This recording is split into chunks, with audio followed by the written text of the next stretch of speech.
Insinyur Soekarno. Aku melihat Indonesia.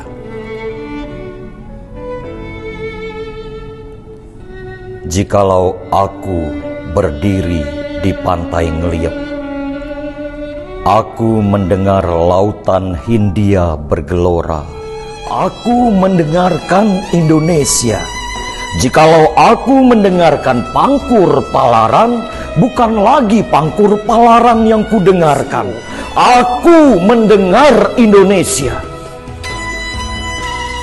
Jikalau aku mendengarkan burung perkutut menyanyi di pohon, ditiup angin yang sepoi-sepoi, bukan lagi aku mendengarkan burung perkutut, aku mendengarkan Indonesia. Jikalau aku menghirup udara ini, aku tidak lagi menghirup udara, aku menghirup Indonesia. Jikalau aku melihat wajah anak-anak di desa-desa dengan mata yang bersinar-sinar, Pak Merdeka, Pak Merdeka, Pak Merdeka, aku bukan lagi melihat mata manusia, aku melihat Indonesia.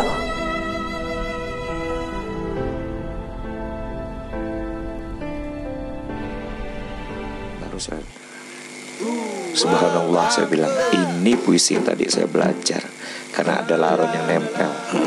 Ya udah, mulus saya baca puisi itu karena saya udah sampai ke Google dengarkan ini penyebutan Belandanya seperti apa sih gitu. Tuh, jadi mulus. Tuh, juara. Tua bangga, tak sadar tua, nak jadi apa? Kerja menggila, asik berkubang di tengah hari. Assalamualaikum warahmatullahi wabarakatuh. Waalaikumsalam warahmatullahi wabarakatuh. Selamat datang di rumah kenangan. Bang iya. Beben MC. Ini rumah ini penuh kenangan. Oh, lihatlah sendiri. Ada, ini rumahnya memang penuh kenangannya. Ada ada robotnya. Ada robot Zian. Ada mainan Zian, dia yang letak di situ. Ya itulah kenangannya, kenangan mainan. Dia minta review sebenarnya. Bang Beben MC. Nama lengkapnya adalah Beben Ahmad Benjamin ya. Ya, nama lengkap saya Ahmad Benjamin. Seorang aktor. Aktor Macam-macam lah. Siapa? Terus ada saya ngeliat sering di MC acara pernikahan, acara-acara besar. Terus ada event-event. Bang Beben MC-nya. Ngapa sih suka MC Bang Beben? Karena memang dapat jobnya di MC sih. Dapat jobnya di MC. Ya, ayam bakar Beben MC itu kan punya Bang Beben sendiri kan? Tapi kan ayam bakar itu kan setelah jadi MC, jadi pakai nama MC-nya. Nah, tapi kalau jadi MC itu kan karena memang kayaknya memang suka sih, Le. Enggak suka sama cewek. Sukanya sama MC. Nah, MC itu kan ada artinya mencari cewek. Wow. Nah, jadi masih ada kaitannya. Oh, MC itu mencari cewek. Oh, gitu. Suka sama MC. Jadi emang nama lengkapnya Ahmad Benjamin, ada kaitannya dengan MC. Tadi sempat dijadikan kuis loh pada saat acara wedding. Jadi pengantinnya daripada nanya pengantinnya malah nanya. Coba sebutkan nama lengkap MC-nya Bang Beben. Nah, ada yang bisa enggak? Ada. Oh, Kebetulan ada kawan lama kan. Berarti kan namanya tetap pengaruh. Betul. Tetapi pengantinnya itu iseng juga ya berarti ya. Pengantinnya bukan iseng. Nggak ada kerjaan pengantin itu. Jadi kayaknya saya sekarang bersama dengan saya sendiri. Jadi saya ini tidak mau bertanya sebenarnya, harus dianya yang bertanya karena selama ini kan dianya yang selalu bertanya, menanya orang. Sekarang yang namanya tamu diundang ke rumah. Ini rumah Sultan kan? Rumah penuh kenangan kan? Nah, harusnya digali lah kenangannya apa. Jadi kan sekarang tamunya duduk santai. Rumah Sultan tuh adalah yang datang tuh Sultan. Oh, yang datang Sultan. Rumah Sultan. Terus berarti yang didatangi raja?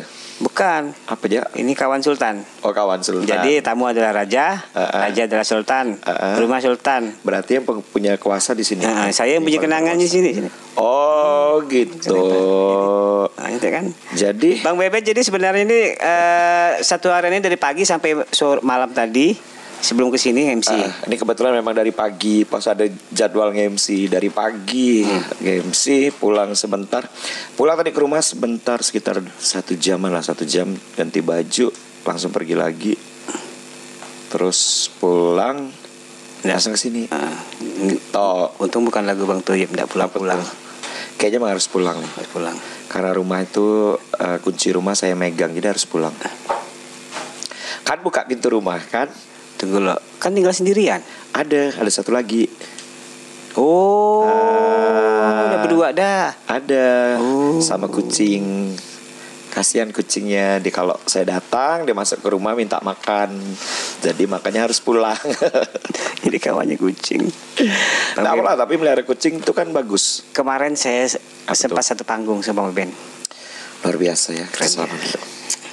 Kita akhirnya satu panggung lagi setelah berpuluh-puluh tahun. Berapa puluh tahun yang lalu kita satu panggung, kali ini Sekitar 20 tahun lebih lah. Ada kita enggak sepanggung. Nggak sampai sih Le. Ada. Karena sekarang saya baru jejak ke 32. Berarti kan Apa tuh? sekitar 10 tahun yang lalu lah. Iyalah. Lebih 10 tahun berapa puluh tahun yang lalu gitu tuh. Nah, jadi sekian lama kita tidak bertemu di dalam satu panggung. Akhirnya kita satu panggung. Siapa yang menemukan kita tuh? Pati Gemantar Gabriel Armando. MSN. Jadi Gabriel Armando itu kita ngomong gosip. Kita gosipin orang ya. Kita jarang-jarang gosipin orang ya. Jadi kalau yang mau nanya-nanya tentang Gabriel Armando, itu dikenal sebagai Bang Iil, itu koreografer besar tapi berbadan kecil. Tuh, Memang. Tapi lawar itu. lumayan lah. Putih. Cukup lawar lah. Soalnya dalam ruangan terus, jadi lawar lah dia. Coba ke buka ladang kan lain cerita kan dia kan. Coba dia bakar ayam kan. Pasti nanti kulitnya bisa ada gradasinya lebih bagus. Betul. Gitu. Kalau seandainya dia ada di sini nih, dia ketawa-tawa soang-soang nih Ben. Benar. Nggak gosipkan. Aduh, Ada hal yang memang pementasan kemarin tuh. apa tuh? Pati Gumantar ya. Petaka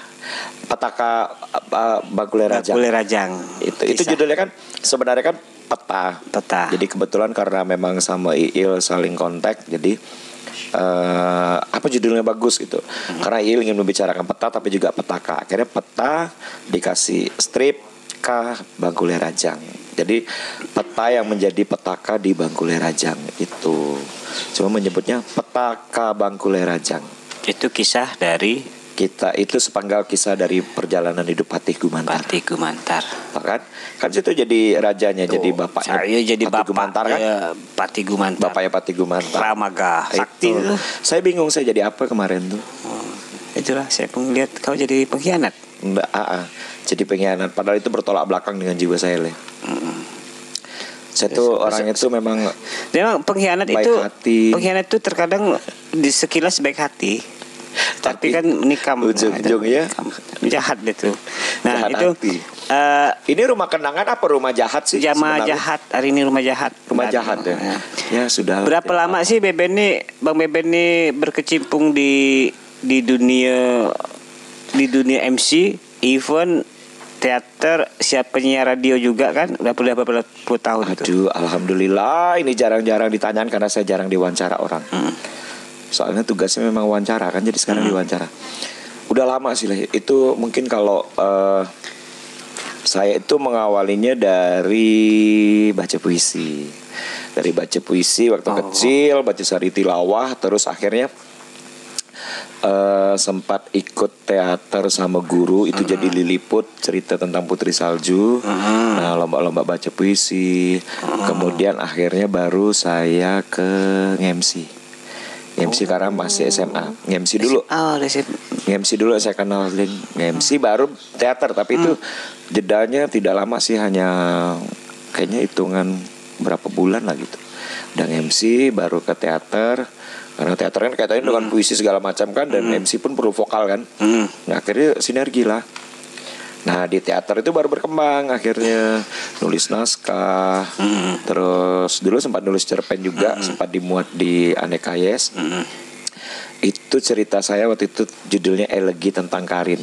Itu bercerita tentang anak yang suka latihan teater tapi dia punya penyakit leukemia. Terus berebut peran kan biasa kalau pentas kan. Nah, itu akhirnya dia mendapatkan peran itu karena dia punya sakit yang berat. Tuh. Judulnya Elegi tentang Karin. Dimuat di majalah Aneka. Tapi ya kayaknya cuma sekali itulah sih buat cerpen. Lumayan masuk aneka tuh bukan gampang. Iya, makanya sempat diundang sama Salihara untuk ikut dalam proses penulisan.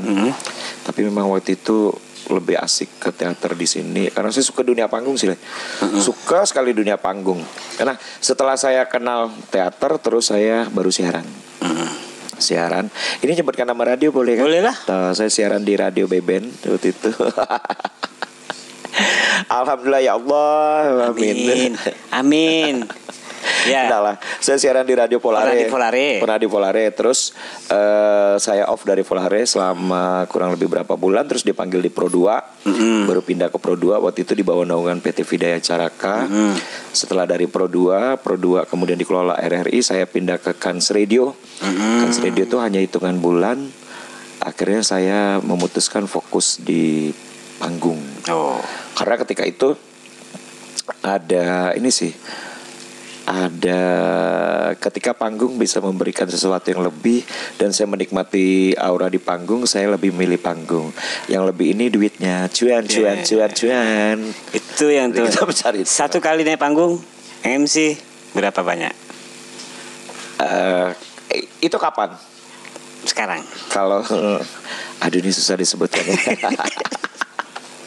Saya jawab belak-belakan nih buat yang lagi cari MC sekarang orang lagi cari MC. Ya saya bilang belak-belakan sekarang nih. Jadi saya MC itu ada dua MC yang memang saya profitable dan MC yang saya lebih ke amal. Nah itu seperti untuk acara-acara agama.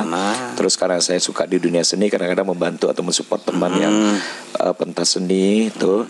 Kemudian untuk akad nikah. Akad nikah amal, kecuali yang pejabat. Karena pejabat, mohon maaf ya yang merasa pejabat, kadang-kadang saya suka dapat panggilan pejabat, tapi mereka itu udah banyak dapat sumbangan dari bapak ini sekian puluh juta loh. Itu kan berarti MC-nya harus yang profitable gitu. Nah kalau tarif MC sendiri sih sekarang memang tidak besar sih, cuma 3,5 juta karena ini masih di Pontianak, tapi itu untuk langsung satu acara gitu. Tapi memang kadang-kadang masih ada yang nawar-nawar, ya paling-paling 2-an gitulah, 2 ke atas. Tapi kalau perbankan kisarannya di 5 per acara. Iya. Satu malam. Karena bank itu kalau 5 tuh pagi satu paket. Ya dia kan kalau per 5 itu biasa dia yang sifatnya kayak penarikan undian gitu. Oh itu lama, panjang cerita tuh. Iya biasanya kita biasanya running time-nya pagi udah di briefing, terus siang kita mulai mau running time sampai ke sore, baru standby terus, baru malam acaranya sampai tuntas. Berarti lo dari pagi sampai ke malam, wajar. Iya biasanya seperti itu. Dan MC itu susahnya ketika suasana lagi down, dia naikkan suasana itu yang tugas tidak semua orang bisa. Makanya di situ sebenarnya. Kita capek pun bagaimana caranya muka kita tidak capek agar betul. Itu yang susah itu. Betul. Jadi gimana caranya kalaupun kita lagi sedih. Karena kan dulu pernah ketika waktu mau nge-MC itu ketika saya mau nge-MC sore, saya harus nge-MC sore. Pagi itu nenek meninggal. Jadi habis dimakamkan dan memang di rumah. Tapi mau tidak mau harus tetap MC. Malah pernah waktu almarhum bapak saya, waktu beliau meninggal itu saya lagi di Kayong, di Kayong Utara, dan harus memberikan public speaking dan MC untuk Duta Lingkungan Hidup Kayong Utara. Itu pulang dulu ngejar jenazah bapak, kemudian sudah dimakamkan, besoknya saya harus ke Kayong lagi. Nunaikan tugas. Dan itu memang harus ke Kayong dan Bengkayang. Itu memang ketika kita kehilangan orang tua, harus bertugas menginap di hotel yang ya kan namanya di Kayong ya. Hotelnya itu ramai-ramai dengan makhluk halus gitulah. Jadi saya sudah pernah di situ. Jadi itu perasaan tuh kayak apa ya? Harus nangis, teringat terus itu. Jadi tapi ketika di panggung mau tidak mau kita harus muka sebenarnya muka saya sih tidak jelek sih, cuma buruk ya. Jadi itu mukanya seperti ini harus terlihat bagus di depan. Itu yang susah itu. Nah, berarti MC itu harus bisa menyembunyikan segala sesuatu perasaan kita pada harus. saat itu. Makanya MC itu kadang-kadang boleh disebut sebagai penipu dan pembohong sebenarnya. Di mana dia lagi sedih, dia harus nampak gembira kan? Terus dia harus bilang kan, sekarang dia harus bilang Dia harus bilang, ini harus beli ini nih, produk ini bagus ini. Terima kasih buat ini, yang produknya sangat luar biasa. Padahal belum tentu produknya luar biasa kan. Makanya jatuhnya MC pembohong. Orang akan itulah kepiawaian seorang MC, seorang band MC, makanya sering dipakai di event-event maupun produk-produk tertentu untuk promosikan barang dia. Kalau ndak macam gini, ndak bisa. Nah, sebenarnya gini, ndak mudah untuk sampai sekarang nih. Kalau kaitan masalah MC itu sebenarnya gini, itu berpulang kepada pertama prepare kita kan.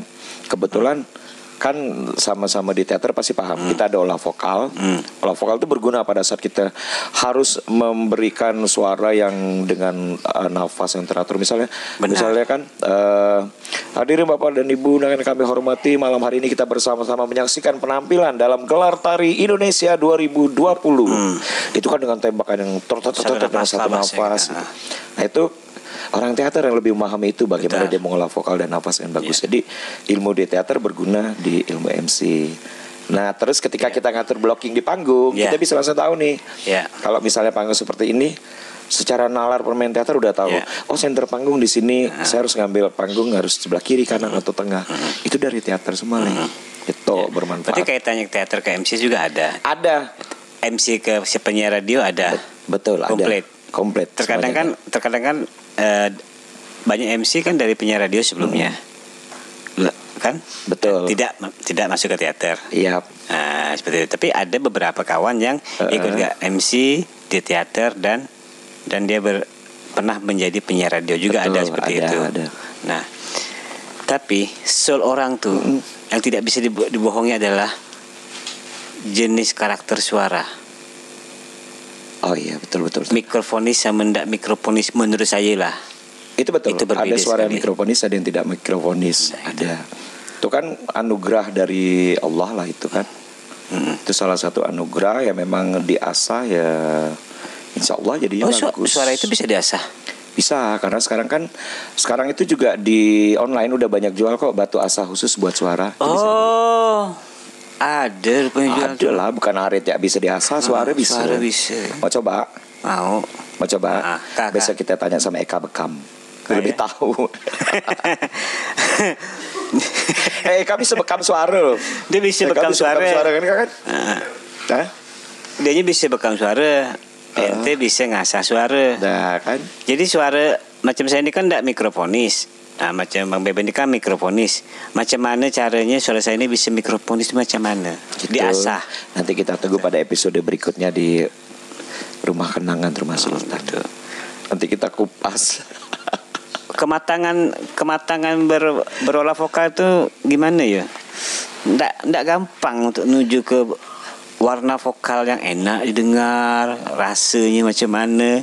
Itu orang-orang tertentu lah yang ngerti barang itu. Tapi kalau udah senior pun kadang-kadang nggak paham dengan namanya itu. Nah itu kan gini deh. Ketika dulu tuh ini agak ngomong serius nih. Dulu tuh saya tuh diajarkan sama bapak almarhum Bapak Haji Abu Bakar MJS dan juga kebetulan almarhum Bapak Satarudin Ramli juga ada ngasihkan itu. Jadi sebenarnya itu feel kita, rasa kita yang bermain pada saat kita mengeluarkan suara. Kan kalau kita mengeluarkan suara dari mikrofon ini sekarang kedengaran nih, kita bisa ngontrol. Suaraku seperti ini nih, suaraku seperti ini gitu, dan kita membentuknya seperti apa gitu. Nah, di luar anugerah gitu ya, di luar anugerah yang diberikan oleh Tuhan. Jadi feel itu bisa terasa dengan baik dan kita bisa mengeluarkan feel dengan bagus, kita bisa mengontrol feel kita kalau kita selalu mengasah feel kita, perasaan kita dengan berempati kepada orang. Itu jadi modal utama kita, termasuk untuk teater maupun untuk sehari-hari. Jadi artinya kalau kita jadi manusia yang misalnya kita lagi jalan nengok tukang parkir, terus kita nengok orang penjual es tebu, itu kan orang yang panas-panas dia jual gorengan. Nah kita mencoba membayangkan, aduh kalau seandainya aku yang di posisi ini gitu, seperti apa merasakan panas. Itu modal terbesar sebenarnya untuk buat feel kita kuat. Betul. Feel ya. Jadi feel itu bukan hanya sekedar kita latihan dengarkan musik, tidak hanya itu. Itu feel terhadap kehidupan lah di sekitarnya. Gitu paling. Kehidupan Bang Beben sendiri kan sebenarnya nih nyata enggak sih? Kalau kehidupan saya sih Terlalu banyak bersandiwara kan? saya sebenarnya nyata. Nyata ya. Karena sudah menikmati kan? Iya.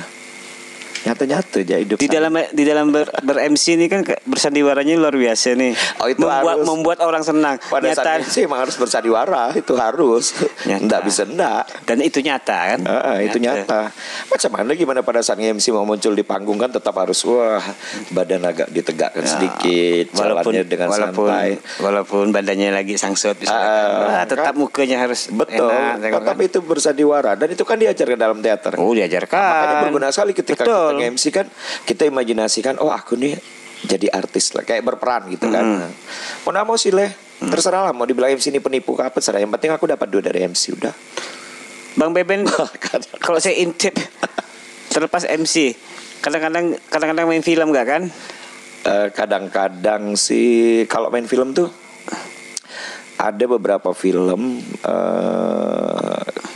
yang memang kalau teman-teman di Pontianak, teman-teman di masyarakat film tuh banyak berpikirnya begini.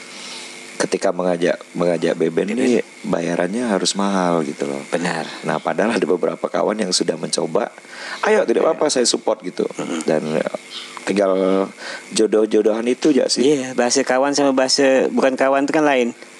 Iya. Dia mau berkawan kan enggak masalah yang ini. Betul. Nah, kalau semua jadi dengan materi, kadang-kadang aku sampai bilang gini deh. Si X lah misalnya, ayolah X cepatlah aku mau main nih gini. Nantilah ndak enak nih. Ternyata dia ngitung uangnya gitu, bayarannya berapa. Padahal tuh tidak selamanya. Ada program-program film yang memang kita harus dibayar tuh ada. Karena ada beberapa film yang mungkin melibatkan perusahaan tertentu atau instansi tidak apa-apa. Tapi kalau teman-teman yang buat ya ayo kita support gitu. Untuk film-film indie lokal gitu.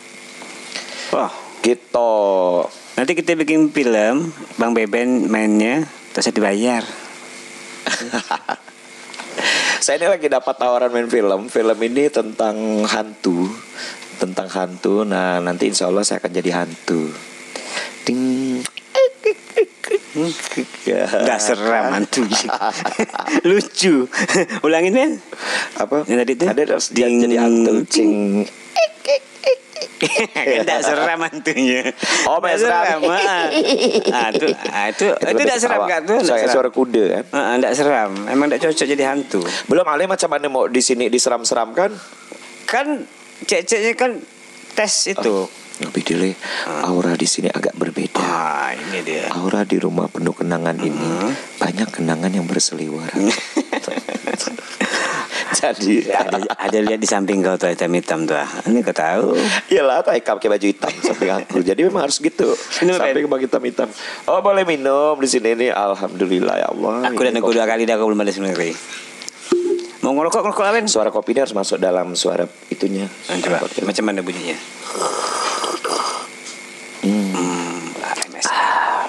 Kan? So kan? Jadi iklan Ya. kopi. Perjalanan Bang Beben menjadi saat ini itulah pastilah banyak liku-liku, banyak sedihnya. Banyak. Pada saat kapan ketika masa-masa tersulit Bang Beben tuh? Aduh, itu susah sih ya. Jadi gini, kalau misalnya pertanyaan kayak seperti ini kan sebenarnya jawabannya kadang-kadang klise. Ada orang yang bilang untuk mencapai sebuah tingkatan, sebuah sukses itu kadang-kadang orang mengalami yang jatuh bangun yang jauh sekali gitu kan. Agak terus dia berjuang, didramatisir. Padahal kalau menurut saya sih tidak semuanya seperti itu. Gitu. Jadi jatuh bangun, jalan yang ada hambatan itu kan wajar gak sih macam kita keluar lah kalau kita pakai kendaraan kan, ada jalan yang mulus, ada yang berlobang kan gitu kan. Nah, dan kalau saya sih lebih merasa saya dikasih berkah sama Allah, jadi dikasih jalan ketika ada permasalahan yang berat. Ya ternyata yakin gak sih dengan berdoa terus yakin itu akan terlewati, ya terlewati gitu. Jadi kalau dibilang ada hal-hal yang berat, kayaknya sama lah. Beratnya rata-rata sama lah. Sama. Sama lah. Yang namanya rata-rata tuh sama Ben. Ya makanya. Nggak ada berat tuh yang udah rata-rata itu pasti sama. Makanya gini. Susah nak ngomong. Apa ya? Jadi barang itu tuh tetap harus dijalani. Nggak ada yang berat. Gitu. Kalau berat tuh tidak mau kau jalani. Iya, maksudnya gitu. Cuma jujur lah kau tuh. Jadi, cuma kau lah manusia paling susah lah ya. Maksudnya itu kan setiap aku mau jadi MC, mau jadi ini pasti ada lah halangannya. Pasti gitu ada. kan. Misalnya mau datang ke tempat acara lupa bawa celana dalam misalnya kan. Jadi kan ketika tadi di kau nanya kan harus apa yang paling berat sehingga sampai ke titik sekarang ini. Kalau menurut aku sih yang paling berat ya mengatur diri sendiri ya sih. Itu yang paling berat. Itu yang paling berat. Mengatur diri sendiri. Yang mananya orang tuh masih tidur, kita harus bangun. Kadang-kadang seperti itu kan susahnya kan. Jangankan seperti itu. Kadang-kadang ini saya jujur ya, kalau misalnya ada yang pernah memakai jasa saya dalam MC atau dalam berteater, saya pernah ketika saya latihan teater ternyata ada orang Jakarta yang baru saya muncul. Ben lo ngapain dulu blok gitu. Terus baru muncul lagi, cut lo dulu. Ben kenapa begini-begini. Itu saya langsung besoknya saya izin latihan 2 hari 3 hari tidak datang. Nah kan ada yang seperti itu. Terus ada ketika saya harus dapat job untuk MC. Terus aduh kayaknya malas nih, kayaknya aku pengen senang-senang, pengen kumpul sama kawan. Nah itu mulai berbohong kan, Mas ini mohon maaf saya bentrok sama ini gitu, padahal lagi malas gitu. Paling itu tinggal gimana dengan diri sendiri sih sebenarnya permasalahan yang paling berat. Jadi bukan dengan apa yang dikasihkan oleh apa yang menjadi rintangan itu, bagi saya tidak. Karena termasuk dalam sekarang ayam bakar ini sekarang saya lagi cari karyawan. Karena 2 karyawan saya, yang satu ini memang pelukis tapi ternyata dia sibuk dengan lukisannya dan lagi tidak ada kabar berita. Terus yang satu memang dia rumahnya cukup jauh di arah bandara. Terus dia di sana baru buka sebuah pabrik sosis dan dia kerja. Pabrik itu pas di belakang rumahnya.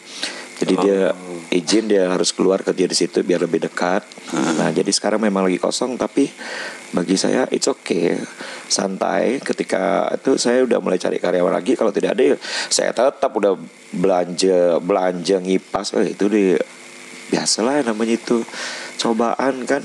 Sekarang pernah dapat cobaan pesanan sampai hampir kisaran 6 juta ternyata tidak dibayarkan sampai sekarang. Ya udahlah, nanti pandai ya dikasih yang lain gitu. Memang jungkir balik tapi tetap ada jalannya gitu. Ada ya kan prinsip memang gitu. Kalau kita udahlah, tapi nanti ada gantinya. Pasti. Kita beri kepada orang, udahlah, nanti pasti ada gantinya. Nah itu prinsip. Jalan itu salah satu kan? Daripada kita berkeluh kesah terus, ini aku punya masalah ini nih besar, mikirkan itu terus nggak maju-maju, malah makin ambruk. Apa berkutat di situ satu titik gitu kan, udahlah titik ini bermasalah nggak bisa diselesaikan, tinggalkan, kita cari titik yang lain. Ada sebenarnya cara yang gampang bagi kita kalau misalnya udah ruwet benar tidak ada masalah, tinggal lari aja keluar kota, ngendap selama 3 bulan 4 bulan udah aman. Contoh kita ke Lemukutan. Kita pergi ke sana kan, nyelam, jumpa ikan apa segala macam kan. Hai ikan, apa kabar gitu.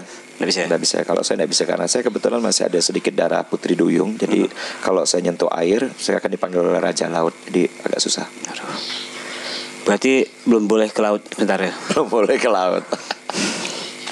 Ada keturunan putri duyung rupanya Bang Beben. Jadi Bang Beben ini suka berperan waktu zaman saya dulu tuh. Sampai sekarang saya ngeliat pementasan tuh kadang-kadang menjadi seorang perempuan.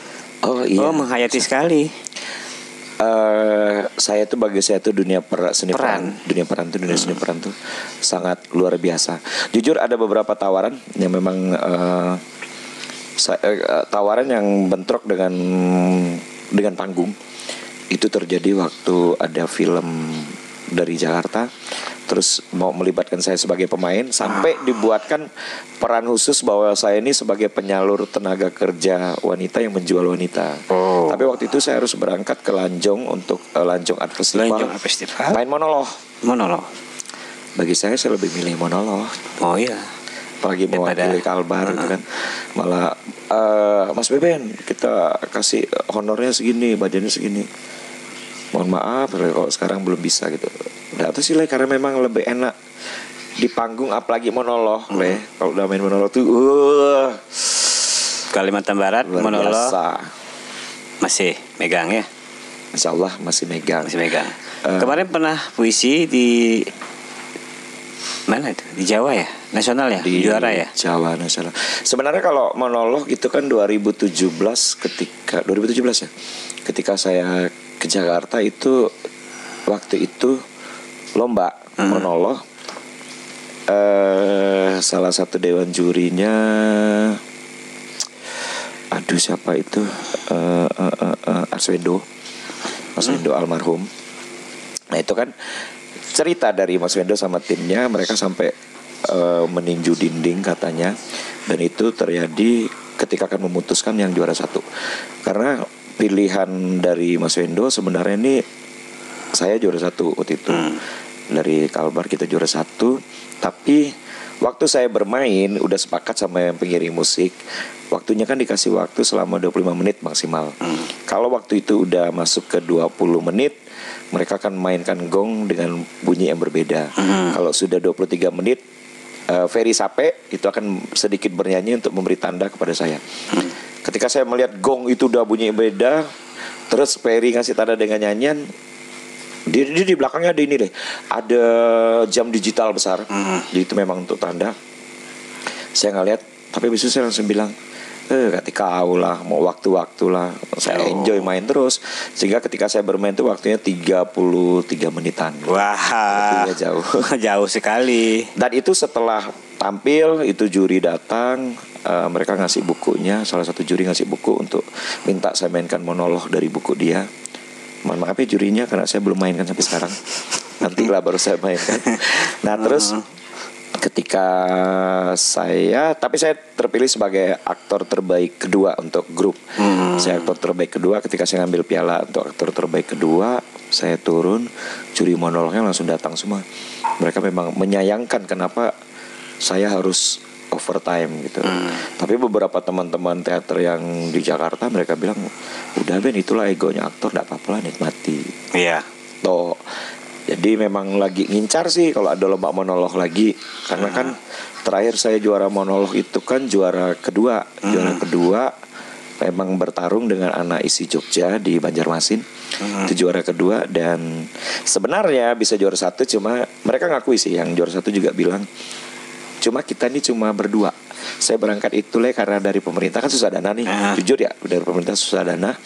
Dibantulah dari Taman Budaya. Saya berangkat cuma sama Mbah Dinan. Wow. Dan Mbah Dinan di sana minta bantu sama temannya di Banjar untuk main musik dengan 2 orang temannya. Di pesawat saya masih ngapal itu sampai di sana, dan settingnya karena saya bawa balian-balian cuma ini level atau trap, terus cawat Dayak tuh dibentangkan, sama itu udah saya bermain.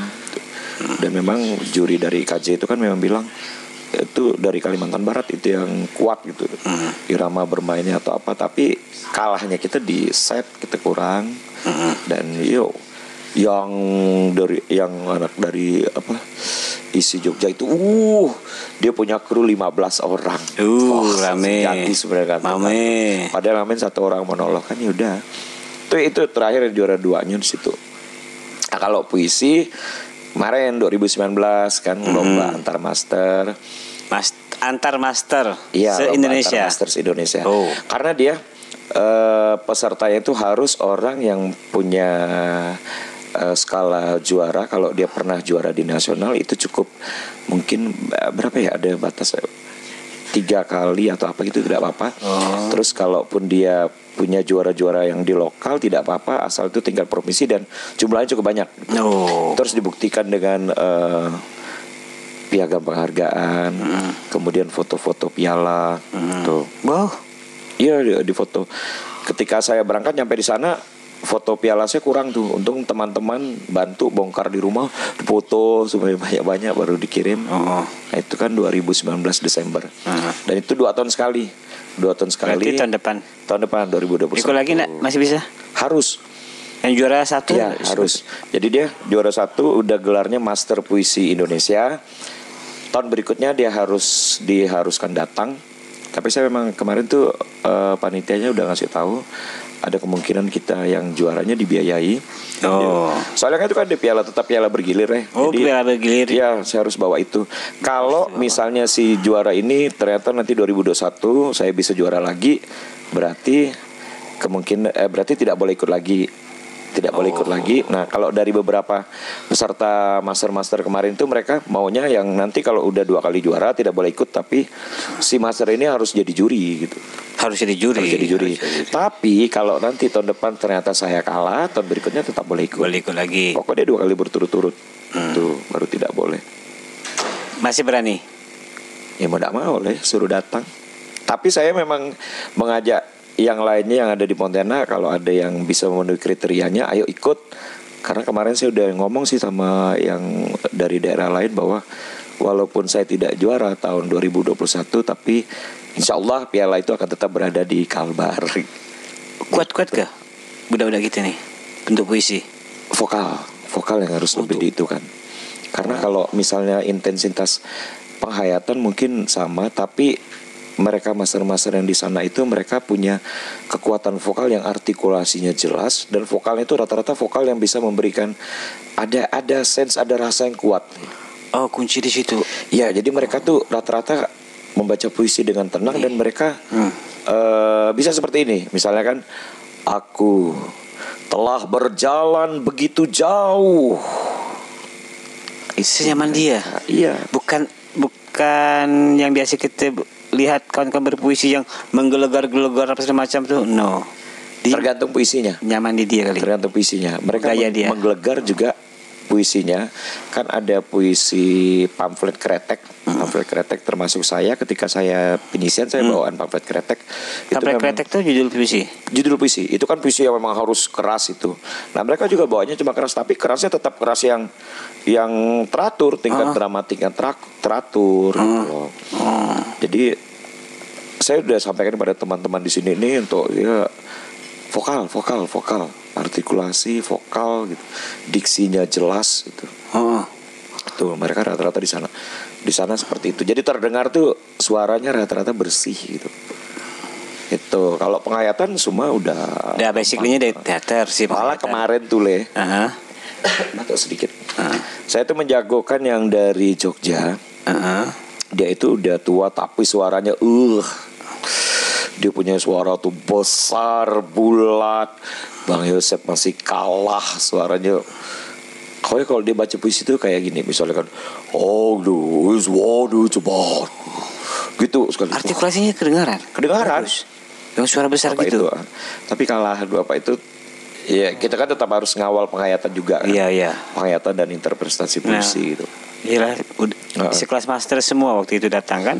Iya. Master juara-juara puisi kayak yang hadir. Bapak dari Jogja itu kan mungkin udah 50-an ke atas gitu. Dia tuh memang udah nampak sih, tapi memang pokoknya suaranya susah dibilang. Saya bilang. Tapi yang juara saya, terus juara kedua juga dari Bandung itu. Dari Jawa Barat itu masih muda. Juara ketiga dari Jawa Tengah malah masih mahasiswi. Oh, digabung cewek sama cowok nih? Cewek cowok digabung. Oh, enggak ada kategori cewek, kategori cowok, enggak ada ya? Enggak ada. Karena mungkin ketika di final ketika baca puisi kan akhirnya tuh kalau yang udah berumur kadang-kadang apa sih namanya? Tenaga, energi tidak bisa bersaing gitu. Yeah, itu mau tidak mau, kecuali kalau memang olahraga gitu. Tapi ada cerita unik waktu mau juara puisi itu. Nah, ceritakan sini. Ada apa? Jadi tuh kan lomba puisinya saya itu hampir tidak berangkat karena habis MC acara panen rezeki panen kebiar BRI ya di Rumah Radang. Itu dalam kondisi mau demam. Habis MC yang lain, habis itu mau demam, harus MC dari pagi sampai malam. Entah kenapa ada keluarga saya baru pulang dari umroh. Jadi dia bawa air zam-zam. Air zam-zam itu cuma isinya segini nih dalam satu botol. Dan itu tidak pernah saya sentuh. Sampailah besoknya mau nge-MC di acara Bank BRI. saya terlihat air itu, masih ada air zam-zamnya. Terus saya bagi, udahlah saya berangkat. Saya bagi nih, ini untuk saya MC besok, ini untuk saya berangkat, ini untuk saya babak penyisian, ini untuk saya babak final. Saya bagi minumnya segitu-segitu. Udah saya doakan. Nah terus akhirnya saya berangkat kondisi masih demam. Terus di penyisihan itu saya dalam kondisi demam. Dan kita belum disebutkan siapa yang masuk final, tapi kisi-kisi orang yang masuk final itu juri udah kasih tahu gitu, dan orang banyak bilang masuk, pasti kalbar masuk. Nah, saya numpang nginap di rumah Kang Abuy. Kang Abuy kan kawan-kawan di Bang Yosep dari isi Jogja kan. Jadi numpang nginap di sana, dibawa sama anak buahnya. Terus begitu masuk rumahnya malam itu lah, habis penyisian tuh, itu banyak apa sih namanya itu Laron. Laron tuh banyak laron tuh. Ini penuh nih, lantainya penuh laron kan. Udahlah disapu terus pas mau nyapu ke teras belakang kan saya manggil tukang urut datang. Jadi saya bilang sama yang jaga rumah, udah biar yang teras belakang besok biar aku yang nyapunya sekalian mau olahraga kan. Udah malam itu dikeruk, diurut, istirahat. Besoknya bangun pagi, nyapu belakang sambil olahraga nyari keringat kan. Nah pada saat itu saya udah itu datang tak. Oh akhirnya datang Pak Gabriel Armando, baru kita berkisah. Baru kita omongin dia kan, datang. Kita lupakan dulu dia. Saya selesaikan ngopi lo Il. Ada Il ngopi dulu. Ngopi. Sekarang kita lagi kedatangan Bang Il, koreografer kita di Pati Gumantar kemarin yang sangat TOP begitu. Panas karena ini auranya masih aura ini Pati Gumantar kemarin. Jadi lagi cerita tuh. Jadi pas saya bawa buku puisi itu saya bawa, terus sampailah akhirnya kan udah selesai itu, saya buang laron-laronnya. Terus Bang Yosep keluar, Bang Yosep mandi dulu. Dia bilang nanti abis kakak kalau langsung mandi. Nah terus kak, saya udah buat kopi. Sambil ngopi saya mau belajar puisi. Terus ada laron yang nyelip di buku puisi. Dikibas-kibas kan tidak mau jatuh laron. Akhirnya saya buka di tempat laron itu nempel kan, buka. Nah itu saya dapat di situ judul puisinya Iswadi Pratama di Lubuk Mabuk. Dan itu ada bahasa Belandanya yang dipakai di situ. Saya lihat kan, wah ini sebelum belajar nih puisi ini. Belajar pas saya tuntas belajar, saya selesai, saya harus mandi. Jadi hanya satu puisi itu yang saya belajar. Nah pas sampai di gedung, dipanggil lah nomor saya undian 9. Dipanggil undian 9 ke final, masuk final. Dan puisinya kan ngambil nih. Kita cabut undi lagi, dapat puisi apa. Saya buka puisinya, saya sebutkan judulnya. Itu saya dapat judul puisinya di Lubuk Mabuk, Iswadi Jebat. Saya belum sadar. Itu puisi itu yang dibawakan? Iya, saya belum sadar tuh. Begitu di panggung, kan nyambutnya di bawah kan sebelum naik panggung. Saya buka buku puisinya, baru saya subhanallah, saya bilang ini puisi yang tadi saya belajar karena ada laron yang nempel. Ya udah, mulus saya baca puisi itu. Karena saya udah sampai ke Google dengarkan ini penyebutan Belandanya seperti apa sih gitu. Tuh, jadi mulus. Tuh, juara. Masih ingat enggak lirik puisinya kayak gimana? Saya cuma ingat depannya sih. Aku melihat Nise di tengah swalayan bla bla bla bla. Bisa saya lihat lagi.